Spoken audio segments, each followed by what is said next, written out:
በስመ አብ ወወልድ ወመንፈስ ቅዱስ አሃዱ አምላክ አሜን። ናይ ምስጢር በዓል ቤት ኢየሱስ ክርስቶስ አምላኽና ምልክት ምጽአቱን ግብርታት ምጽአቱን ዝንገረላ ኣብዚ ዓባይ እሁድ ደብረ ዘይቲ ስለ ዘብጽሐና ምስጋና ይኹኖ። ደብረ ዘይቲ ካብ ካልኦት ገዳማት ፍልይ ዝበለ ዝገብሮ ክርስቶስ ብዛዕባ ምጽአቱ ንሃዋርያት ኣቦታትና ስለ ዝነገረሉ እዩ። ደብረ ዘይቲ ኣብ ኢየሩሳሌም ዝተፈላለዩ ጎቦታት እምባታት ኣለዉ። እኒ ሄርሞን፣ እኒ ጎላን፣ እኒ ኤፍሬም፣ እኒ ታቦር ወኣርሞኒ መስመዚኣ ከይትፌስሑ ከም ዝብል ፍልይ ኣቢሉ ንደብረ ዘይቲ ዘምጽኦ ግና ደብረ ዘይቲ ጉባኤ ሰሪዑ ምእመናን ኣኪቡ ክርስቶስ ኣምላኽና ክመጽእ እንከሎ ዘጋጥሙ ወይ ድማ ዝረአዩ ምልክታት ንሃዋርያት ኣቦታትና ዝነገረሉ ዓብይ ገዳም እዩ። ከም ኣገላልፃ እንተደኣ ኮይኑ ካብ ምዕራፍ 5 ክሳብ ምዕራፍ 7 መወዳእታ ናይ እምባ ትምህርቲ ተባሂሉ ዝፅዋዕ ኣብ ማቴዎስ ወንጌል ካብ 5 ክሳብ 7 መወዳእታ ኣብ ደብረ ዘይቲ ብሓደ እዋን ዝመሃሮም ትምህርቲ እዩ። እዚ ጽባሕ ኣብ ደብረ ዘይቲ ዝንበበልና ወይ ነዚ ዕለት ዝምልከት ግና 24 ማቴዎስ ወንጌል ምልክት ህልቀት ዓለም ማለት ዓለም ክትፍጸም እንከላ ዝረአዩ ነገራት ክብል ስለ ዝደልየ እዩ። ቅድሚ ዝናም ብግዲ ነጉዲ ክህሉ ኣለዎ። ነጉዲ ዘይብሉ ዝናም ብዙሕ ኣድማዒ ኣይኮነን። ቅድሚ ጸሎት እምነት ክህሉ ኣለዎ። ቅድሚ ቅዱስ ቁርባን ንስሓ ክህሉ ኣለዎ። ቅድሚ ምዝማር ተመስጦ ኣለዎ። ቅድሚ ክርስቶስ ምምጽኡ ድማ ምልክታት ክረአዩ ኣለዎ። ስለዚ እዛ ክብርቲ ዕለት እዚኣ ክርስቶስ ኣምላኽና ንሃዋርያት 24 ማቴዎስ ወንጌል ክመጽእ እንከሎ ዝረአዩ ምልክታት ዝነገረሉ ናይ ምጽአቱ ዕለት ተባሂላ ብሊቃውንቲ ብፍላይ ብናይ ኣብሻክርን ባሕረ ሓሳብን መምሃራን እትግለጽ ዓባይ ዕለት እያ።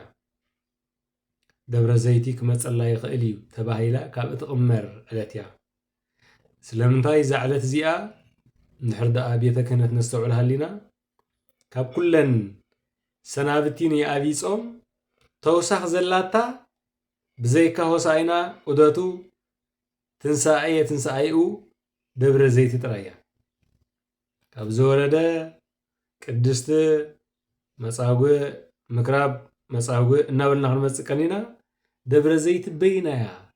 ናይ ተውሳኽ ቀመር ዘለዋ ተወሳኺ እያ ትወፅእ ደብረ ዘይቲ። ስለምንታይ ካልኦት ደኣ ከምኡ ዘይወፃ ዝብል ሕቶ ክለዓል እንተደኣ ኮይኑ ደብረ ዘይቲ ናይ ጉባኤ ትምህርቲ እዩ። ትኻልእ መዓልቲ ግን ከምኡ ይኮነን፣ ያሬድ ስም ዝሃበ እዩ። ደብረ ዘይቲ ግን ጉባኤ ሰሪዑ ሃዋርያት ሰብሲቡ ልቦም አንቂሑ መንፈሶም ኣትጊሂቡ ናይ ምጽአቱ ምልክት ዝነገረሎም ዕለት እዩ። 24 ማቴዎስ ወንጌል መጀመርታ ምስ ንምልከት ቅድሚ ምምጻእኻ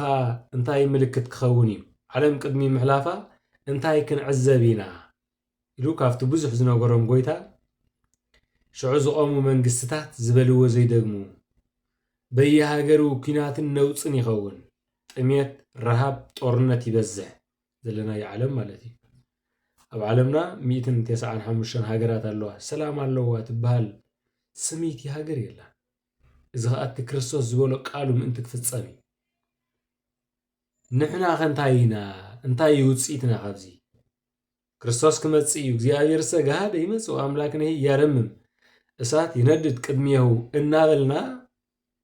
እዚ ዕለት እዚ ካብ ዝፍጸመሉ ዳርጋ 2000 ዓመት ቅዱስ ቤተ ክርስቲያን እናትነግረሉላ። ግን እንታይ እዩ ዘድሊ? ምንጋር ጥራይ እዩ ዘድሊ? ሓደ ንጉስ ክመጽእ እንከሎ ናብ ሓደ ሃገር ክኣቱ እንከሎ ቀይሕ ኣንጺፎም ባርኖስ ኣልቢሶም እዮም ዝቕበልዎ። ጎይታ ኸ ክመጽእ እንከሎ እንታይ ጌርና ኢና ክንቅበሎ? እቲ ዓይነት ልቢ እዩ ዝተኾስተረ ልቢ እዩ ክጸንሖ? ዝተጸርገ ልቢ እዩ ክጸንሖ? ዋላስ ብሓጢኣት ዝመልአ እንታይ ሒዝና ኢና ክንቅበሎ? ቅዱስ ዳዊት እስመ ሃልቀ ሄር ወውህደ ሃይማኖት ምግባር ውሒዱ ሕያዋይ ጠፊኡ ኢሉ ኣብ መዝሙሩ።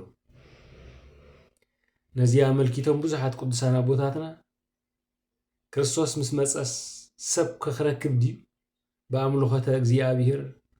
بجبيرة صدق بفكرة سلام زتصن عسبسي يركب ده يخون يلم صحف وزحت لك أونت له نبعل القدس داوي ሃይማኖተኛን ናይ ግብሪ ናይ ሕልና ዘለዎ ሰብን ሕያዋይ ሰብን ጠፊኡ ተወዲሉ ስማል ቀየር ሕያዋይ መገዲ እግዚአብሔር ዝመርሕ ንእግዚአብሔር ዘምልኽ ንሰላም ዝጽውዕ ተሳኢሉ ወውህድ ሃይማኖት ድማ የለን መኸምዝ እንተዳ ኮይኑ እግዚአብሔር ብጋድ ይክመጽእ ምዃኑ ዝጠራጠር እንተዳ ሃልዩ ዝሓመ መጥራዩ እግዚአብሔር ጋሃደ ይመጽእ ብጋዲ ብዘይክውልውል ስምንታይ ከንጻጽር ስለዝደለየ ወአምላክነ ያረምም እሳት ይነድድ ቅድሚሁ አቀዲሙ ክመጽእ ከሎ ክርስቶስ 19 መጋቢት ካብ ቅድስት ድንግል ማርያም ክውለድ እንከሎ እነሆ ካብ ቅዱስ ስጋ ካብ ቅዱስ ነፍሳ ነፍሲ ተዋሂዱ ሰብ ኮነ ይብል ቅዱስ ቄርሎስ ተመልከቱ ብዘፍርህ ግርማ ይኮነን ተገሊጹ ክመጽእ እንከሎ ናብ ልደቱ ድሕነት ደቂ ሰባት ክመጽእ እንከሎ ብትሑት መንፈስ ኣብ መብልዕ ኣብዑር ብምውላድ ኣዘክሪ ድንግል ሃበ መዘክር ዘኢረስእ ኩሎ ኣዘክሪ ልደቶ እምኔቺ ዘተወልደ በቤተልሔም ወዘተጠብለለ በአጽርቅት ወአስተማውቆ ስንፋስ አድጎላይም በመዋለ ቁር ክመጽእ እንከሎ ብልደቱ ትሕትንኡን ንጽህንኡን ክገልጽ ኣብ መብልዕ ማልክሳብ ምውላድ ይለጠቕ ኢሉ እትልዑል ተሓያል እትህያው ሕጂ ግን ከምኡ ይኮነን ንጎይታ ብራእይ ዮሐንስ በአንበሳ ይምስሎ አንበሳ ንጸላእቱ ምእንቲ ኸይርእይዎ ኣብ በዓቱ ኣብ ዝኣትወሉ እዋን ንኣሰሩ ብጭራኡ በዘነቡ እንዳደምሰሶ ኣብ በዓቱ ኣቱ ጸላእቱ ድማ ይርእይዎን ክርስቶስ ድማ በአንበሳ ክምስሎ እንከሎ ከመሳጥሮ ኣቐዲሙ ናብዚ ዓለም እዚኣ ክመጽእ እንከሎ ካብ ድንግል ማርያም ተወሊዱ ስለ ድሕነት ዓለም ኣብ ዝመጸሉ እዋን ጸላእቱ ኣሰር መለኮቱ ከይተመልከቱ ኣጋንንቲ ከይተገልጸሎም ካብ ድንግል ተወሊዱ ሕጂ ግን ከምኡ ይኮነን ብዘፍርህ ግርማ ኖቶም ዝወግእዎ እኳ ክርእይዎ እዮም ወይኮንን ሕያዋነ ወሙታነ ሙታንን ሕያዋንን ክፈርደሉ ትንሣኤ ዘጉባኤ ክፍጽም ኣብ ዝመጸሉ እዋን ግና እሳት ይነድድ ቅድሚው ክብረ መለኮት እዩ ብኽንድዚ ዘፍርህ ግርማ ብኽንድዚ ዘርዕድ ግርማ ፍጡራት ኩላቶም ኣብ ቅድሚ ይፈርሁን ይርዕዱን ከም ዝበለ እንታይ ሒዝና ኢና ክንጸንሕ እንታይ ኢና ክንብል ክንጸንሕ ኣብ ቤተ ክርስቲያን ንጽንሐዮ ኣብ ገዛና ንጽንሐዮ ኣበይ ንጽንሐዮ ልብና አንጺህና ዶ ንጽንሐዮ ወላ ከምቲ ዘለናዮ እሱ ክመጽእ እዩ እግዚአብሔር አምላክ ክመጽእ ምዃኑ ዝጠራጠር ሰብ እንተዳሃልዩ ምምሃር ይድልዮ ብርግጽ ብዘይ ጠራጥር እግዚአብሔር ጋሃደ ይመጽእ እዚ ቃል እዚ ምንጋሩ ጥራይ አይኮነን ዘለዓለም ይወዝእቱ እንታይ ሒዘ ክጸንሕ ኣለኒ ምድራዊ ንጉስ ተመልከቱ ምድራዊ ንጉስ ሓደ መንግስቲ ሓደ መንግስቲ ዓዲምዎ ብዝመጸሉ እዋን ካፍቲ መዕረፎ ነፈርቲ ጀሚሩ እንታይ ዓይነት ምንጻፍ ይንጸፈሉ ነዚ ምድራዊ ንጉስ ነዚ ዝመውት ነዚ ዝሓልፍ ነዚ ዝጠፍእ ወአዳም መሬት አንተ ወትገብው ዝተመሬት መሬት ይኻና መሬት ይኻና ንስተባሃለ ሰብ እንታይ ንጸፈሉ ምሳሌ ብምሳሌ ነገር በምሳሌ መዝሙር ባህል ስለ ዝኾነ ነቲ ሰማያዊ ንጉስከ እሞ ድማ ብግርማ መለኮቱ ብየማኑን ብጸጋሙን እልፍ አእላፋት መላእክት ዓጂቦሞ ብክብሪ መለኸት ቀርነ ንግስነት ቀርነ ሰላም ቀርነ ፍቅር ቀርኒ ዓስበ ቀርኒ ንዓስበ አዋጅ እናነገሩ ኣብ ማእከሎም ኮይኑ ብዘፍርህ ግርማ ብዘርዕድ ምድርኳ ንኽብሩ እተንቀጥቅጥ እዩ ኣንኳን ክርስቶስ ራእይ ዮሐንስ ንቅዱስ ሚካኤል ነተዓቢ መልአኽ ምድሪ ምስ ረአየት ንክብሩ ተንቀጥቅጥ ብል ሞ ክርስቶስ ክመጽእ ከሎ ኸዳ ሰባት እንታይ ሒዞም ይጽንሕዎ እዩ ተቐንዲ ዘገድስ እንታይ ሒዝካ ኣለኻ እንታይ ሒዝክለኺ እግዚአብሔር ጋሃደ ይመጽእ ክንብል ጥራይ ሓደ እዋን ክመጽእ እዩ ስለምንታይ በየናይ መንገዲ ዝመጽእ እቲ ክመጸሉ እንከሎ ዝርአ ምልክታት 24 ማቴዎስ ወንጌል ዘይተፈጸመ የብሉን ከምቲ ኩሉ ግዜ ንገልጾ ሽዑ ዝቆሙ መንግስትታት ሎሚ ዝበልዎ ጽባሕ ይደግምዎን የሚሉ ሓው ኣብ ልዕሊ ሓው ተቐድስቲ ቤተ ክርስቲያን እንኳን ንክርስቲያን መቕታል እንኳን ኣገልግሎት ኣምላኽ ተቆፂሩ ዝረኣየሉ ክመጽእ ከሳድድኹም እዮም ክገርፍኹም ክቀትልኹም እዮም ንዓኹም ምቕታል ከም ተራ ነገር ዝቁፀረሉ እዋን ክመጽእ ይብል ንወ ድማ መጽኡ ሕጊ ዘይብሎም መናፍቃን ክበዝሕ እዮም ይብል ካልኣይ ተሰሎንቄ ምዕራፍ 2 ቁፅሪ 8 ክሳብ ቁፅሪ 18 ዘሎ ብዛዕባ ተሐሳዊ መሲሕ ብዛዕባ ቀቅድሚኡ ዝመፁ ሓሰውቲ ብዛዕባ ቀቅድሚኡ ዝመፁ ናቱ መንገዲ ዘተዓራሪ ተመልከቱ እንታይ ሒዝና ንጽናዕ እዚ ምልክት ኹንኩም ኢልዎ እዚ ትእምርቲ ይኹንኩም ምክንያቱ ቀቅድሚኡ ኣነ ክርስቶስ እየ ዝብል ናይ ሓሶት መሲሕ ኣሎ ራእይ ዮሐንስ 12 ተጻሒፉ ዘሎ እዚ ጎይታ ዝገብሮ ምልክታት እሱ ኣይገብሮን እዩ ንምእመናን ይህውኽ ይቐትል ይኸውን ንቅድስቲ ቤተ ክርስቲያን ይምዝብራ ይኸውን ንቅድስቲ ሃይማኖት ይህውኻ ይኸውን እቲ ኣብ ክርስቶስ ዘሎ ምልክት ግን ኣብ ሓሳዊ መሲሕ የለን ክርስቶስ ክመጽእ እንከሎ ብግርማ መለኮቱ ተዓጂቡ ሰባት ብዓይኖም ክርእይዎ ዘይክእሉ ብርሃን ከመይ ማለት እዩ እንተዳይልና ንፀሓይ መን ክርእያ ኽእል ኣማናዊ ፀሓይ ኢየሱስ ክርስቶስ ክመጽእ ከሎ ድማ ከምኡ እዩ እንታይ ሒዝና ንጽናሕ እንታይ ሒዝካ ኣለኻ ምክንያቱ እሱ ክመጽእ እንከሎ ከመዓልኩም ክብለና ኣይኮነን ክመጽእ ኣቐዲሙ ካብ ኣዴና ቅድስቲ ድንግል ማርያም ክውለድ እንከሎ ብትሕትና እንዳተጸፍዐ ኣይኮነን ክመጽእ ኣብ ልደቱ ከም ዝተገርፈ ኣስሓይታ ክግረፍ ኣይኮነን ክመጽእ ንግብፂ ክስደድ ኣይኮነን ክመጽእ ብኣይሁድ ክነዓቐን ክጽረፍን ክስቀልን ኣይኮነን ክመጽእ ቅዱስ ጳውሎስ ዕብራውያን 10 ሓንሳብና ሓዋርን ተሰቂሉ ፈጺሙ እዩ ካልኣይ ግዜ ንምእመናን ዝኩዖ ናይ ስቕለት ደም የለን ብነቢያት ዝተነግረን ዝተቆፅረን ሱባኤን ቃል እግዚአብሔርን ተፈጺሙ ተሰቂሉ ኩሉ ሕፍረት ዘበለ ንዒቑ ሓንሳብና ሓዋርን ስለ ድሕነትና 27 መጋቢት ስጋኡ ቆሪሱ ደሙ ኣፍሲሱ ብልዑኒ ስተይኒ 6 ዮሐንስ ወንጌል ወዲ ሰብ ኣንታ ጉኑፍ ኣንታ ስሱዕ መብልዕ እንዲኻ ደልዎ እንካብላዕ بمبلع عندي خاص صديف كخاب جنتنا مدري مدركون تاقو حفيكو جنتين يرس فرانا كاب مدري كاب جنتنا مدري تو حيفنا ساتنا إل كاب سماي نمدري تو حيفو أبونا قدام كاب زي حارسة كاب زي حافسة كاب زي صحيح كاب زي قلقلة صبغت جنت نمدري تو حيفو مدري خن تاحيس كاتنا سلز قويتا إيسوس كريستوس كمتي مبلع عبعور مبلع مال توليدو بغر أصحيت أزهر مد نبر كوما يكون الحجاب مساسو نفردي ويكون يانا ومتانا تنسى زوجباء أسميرون نخبرون نأواجي عب يمانون أتقالوا بسقام زقملو 25 ماتيوس وانجيل أواجي استوالو مقبار زلوا ميمنان أملخوت أجزيابير قبيرة صدق فكرة سلام صنعيهم أتقال استمثلوا دمصهم كما تعلم بقى أخذ زوعلو مالتي حتى أنيهم تمارست الكلام زي ملسون أجزيار زدفرو نقدس بيت كريستيان زماسنو أملخوت أجزيار زي بلهم نجزيابير زي فرو بقى مسلو نزيخ متس خريستوس انتاي حيزنا لنا